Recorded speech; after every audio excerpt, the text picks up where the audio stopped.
Na-clear na si Victor Wembanyama sa kanyang blood clot na ginamitan niya ng Shaolin training sa China. Pwede na ulit makabalik sa paglalaro si Wemby na natapos nga lang yung kanyang historic season noong nakaraan. Ang maging part pa siya ng All-Defensive Team, All-NBA Team at isa pa manalo ng Defensive Player of the Year. 4 na games lang ding naglarong magkasama si Wemby at si De'Aaron Fox last season na meron silang 2-2 record. Meron namang 4 na games doon na si De'Aaron Fox meron 29.6 rebounds at 7 assists. Samantalang si Wemby 28 points, 12 rebounds, 5 assists at 2 blocks per game.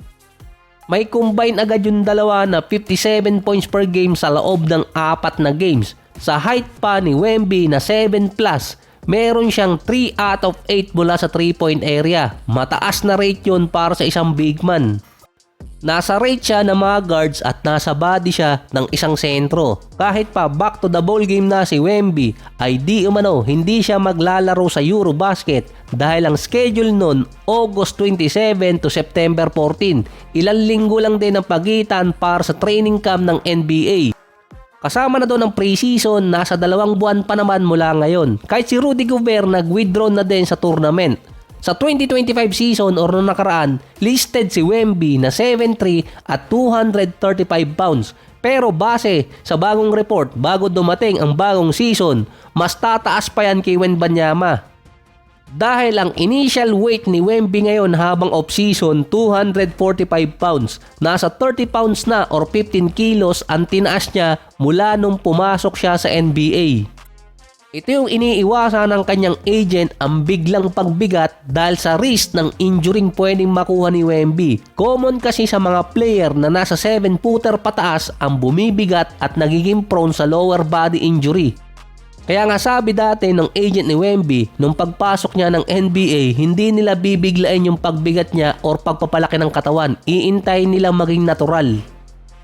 At walang halong chemical tulad na lang ni Porzingis, 7'2", 240 pounds. Pero nung pumasok si Porzingis sa NBA, ang timbang niya 230 pounds since 2015 yun. 5 kilo ang inangat niya or 10 pounds. Injury prone na si Porzingis ngayon. Mukhang hindi naman may iwasan na bumigat talaga ni Wemby kahit pa pure muscle yung katawan niya. Imminent na yung injury kung madadagdagan di umano ang timbang pa ni Wemby. Kaya mostly ng game style niya 3-point shot.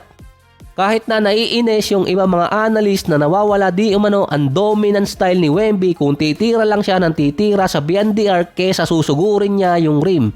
Kaso, yun di umano ang pang-iwas sa injury, 3-point area. Mas magiging unstoppable kasi si Wembanyama kapag naging 3-point shooter siya kesa mamain niya yung rim. Ang standing reach ni Wemby halos 9.7 feet. Ang release point naman ng jump shot niya 10.4 feet. Mas mataas yung kay Kevin Durant na ang release point 9.9 at kay Kristaps Porzingis na 10 feet. Lamang pa si Wemby ng at least 4 to 5 inches para mabantayan ng ganong kataas na release point. Kailangan isang 7-footer din ang babantay kay Wemby or yung isang small forward na nasa 6'8 tatalo ng todo para abutin yung release point niya. Nasa 3 out of 8 sa 3-point area si Wemby last season, 35%. Last year din, meron siyang 233 out of 611 jump shot, 38%. Mataas na yan, pero kapag nailagay niya pa sa 40%, unstoppable na siya nun. Ayaw naman tanggapin ni Steph Curry na humihina na ang Golden State. Tinawag ng iba or sa mga write-ups na matatanda na ang player ng Warriors na ang average age naman ng Golden State papasok ng 2026 season ay 27 years old. Ang Lakers naman nasa 28 papasok ng 2026. Mas babata pa ang average na yan. Lalo pa kung isasama ng Golden State si Al Horford na 39 years old, magiging retirement home na ang Golden State nun. Kasi yung tatlong core player ng Warriors may average na 36 years old, Steph, Butler at Draymond. Sila yung team na merong pinakamatandang core player kahit ikumpara pa kay na LeBron, Luka at Reeves. Si Jimmy Butler pagdating ng September magiging 37 years old na. Sa tanda ng tatlong trio ng Golden State, tinawag na sila ng media na expire goods. Lagpas na sa expiration date or lagpas na yung kanilang prime. At least, hindi sila bottom feeder na iniiwasan ni Steph last year. Walang makakatalo sa father time. Pero si LeBron, natalo niya yon, susunod na yung lolo time.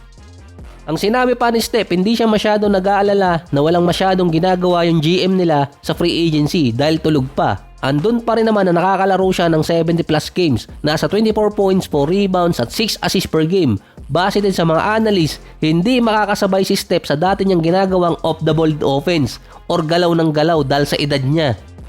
Pangbatang galawan na yung ginagawa ni Steph dati pa. Si Jimmy Butler naman, ang average niya last year 17 points, 5 rebounds at 5 assists per game. Masyadong overpaid yon para sa may bayad na $50 million pataas, pero dinadalan naman niya sa playoffs. Based pa sa iba or sa mga write-up, sumasara na di umano ang championship window ng Golden State at ni Steph. Pero makakapag-compete pa rin naman sila sa West dahil yung ibang mga kalaban naman nila sa West ngayon, pabata ng pabata at nag-iiba na yung style. Isa na lang ang makikita mo doon pampalubag loob para dito kay Steph. Ang makakasama talaga si Jimmy Butler dahil wala nang time si Butler para maging prima donna dahil wala na siyang pupuntahan kundi retirement na.